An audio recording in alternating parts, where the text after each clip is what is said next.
25 दिसंबर को ईसाई समुदाय के लोग ईसाई धर्म के सबसे बड़े त्योहार क्रिसमस को मनाते हैं। क्रिसमस एक महत्वपूर्ण त्योहार बन गया है जो अब लगभग पूरी दुनिया के सभी धर्म के लोगों द्वारा मनाया जाता है। प्राचीन समय में क्रिसमस से पहले ईस्टर का पर्व ईसाई समुदाय का प्रमुख त्योहार हुआ करता था। 25 दिसंबर को सूर्य करता है लंबी यात्रा। द न्यू इंसाइक्लोपीडिया ब्रिटानिका के अनुसार सर्दियों में सूर्य की रोशनी कम हो जाने की वजह से गैर ईसाई यानी कि अन्य धर्म के लोग इस समय पूजा पाठ किया करते हैं ताकि सूर्य लंबी यात्रा से वापस आकर उन्हें ऊर्जा और रोशनी दे। इस दिन सूर्य के लंबी यात्रा से लौटकर आने की खुशी भी मनाई जाती है।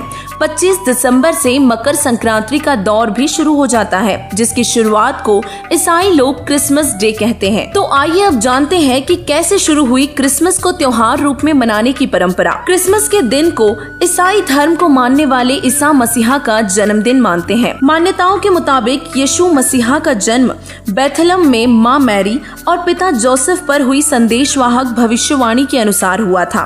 हालांकि यीशु के जन्म की तारीख को लेकर कई मतभेद आज भी बने हुए हैं, लेकिन अधिकतर लोगों द्वारा इसे 25 दिसंबर के दिन ही मनाया जाता है। क्रिसमस के त्योहार में सेंटा क्लॉस का विशेष महत्व है। दरअसल सेंटा क्लॉस उर्फ सेंट निकोलस 4वीं शताब्दी के एक ईसाई संत थे। सेंट निकोलस प्राचीन ग्रीक शहर मायरा के प्रारंभिक ईसाई बिशप भी थे।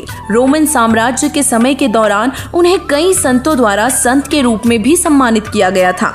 कई चमत्कारों के कारण उन्हें निकोलस द वंडर वर्कर के रूप में भी जाना जाने लगा। सेंट निकोलस जो जीसस की मौत के 280 साल बाद मायरा में जन्मे थे, वे आधी रात को गुप्त रूप में बच्चों को गिफ्ट दिया करते थे और यह सिलसिला आज भी बदस्तूर जारी है। यही कारण है कि खासकर बच्चों को सेंटा का इंतजार रहता है।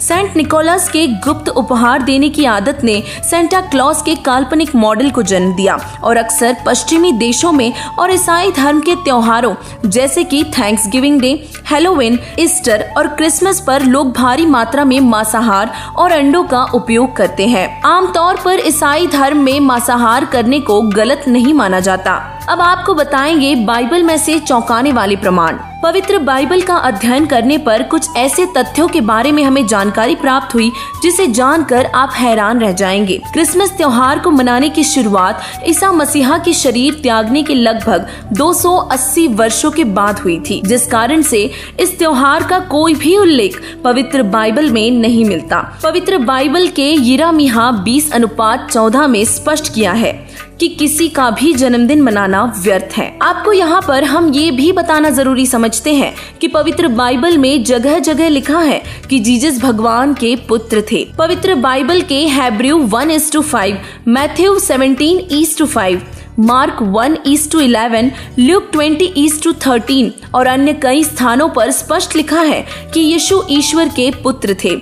पवित्र बाइबल ग्रंथ के जेनेसिस 1:29 में सर्व उत्पादक प्रभु ने सभी मानव और जीव जंतुओं को शाकाहारी रहने का आदेश दिया है। अब आपको बता दें कि वर्तमान समय में मांसाहार करने वाले सभी ईसाई पवित्र बाइबल में लिखे भगवान के संविधान का उल्लंघन कर पाप के भागी बन रहे हैं। ईसा मसीहा जी के बारे में पूर्ण परमात्मा कबीर जी बताते हैं कि वही महादेव वही मोहम्मद, ब्रह्म आदम कहिए, कोई हिंदू कोई तुर्क कह के एक जमी पर रहिए। वही मोहम्मद वही ब्रह्मा, वही आदम वही ब्रह्मा, दास गरीब दूसरा कोई नहीं, देख आपने घर माँ। पूर्ण परमात्मा कबीर साहिब जी बताते हैं कि पवित्र मुसलमान धर्म के प्रवर्तक हजरत मोहम्मद जी शिव जी के लोक से आए थे। वह शिव जी के अवतार गण थे। वही यहूदी धर्म के प्रवर्तक हजरत बाबा आदम जी श्री ब्रह्मा जी के लोक से आए थे, वो उनके अवतार गण थे। और पवित्र ईसाई धर्म के प्रवर्तक ईसा मसीहा जी विष्णु लोक से आए हुए अवतार गण थे। ईसा जी को पूर्ण परमात्मा कबीर साहिब जी अपने निज धाम सतलोक से आकर मिले थे।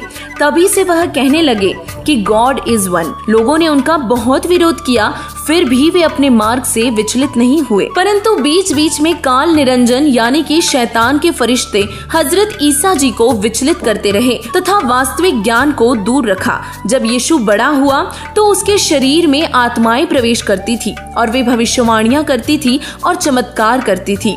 यीशु ने एक भगवान के बारे में उपदेश दिया और जैसे जैसे यीशु अपना प्रचार करते गए भीड़ बढ़ती गई और वे उसे दाऊद का पुत्र और मसीहा कहने लगे। हजरत यीशु के जीवन काल में उन्होंने जो भी चमत्कार किए वे पहले से ही निर्धारित थे। इन 21 ब्रह्मांड के मालिक ज्योति निरंजन काल, जिसे ईसाई यहोवा और मुसलमान शैतान कहते हैं, इसने इन्हें निर्धारित किया था। इसके अलावा पवित्र बाइबल में भी प्रमाण मिलता है कि पूर्ण परमात्मा का नाम कबीर है। ऑर्थोडॉक्स जूइश बाइबल ईओव 36:5 और जेनेसिस 1:20 में स्पष्ट लिखा है कि जिसने 6 दिन में सृष्टि रची और 7वें दिन विश्राम किया, वह भगवान कबीर साहिब जी ही है।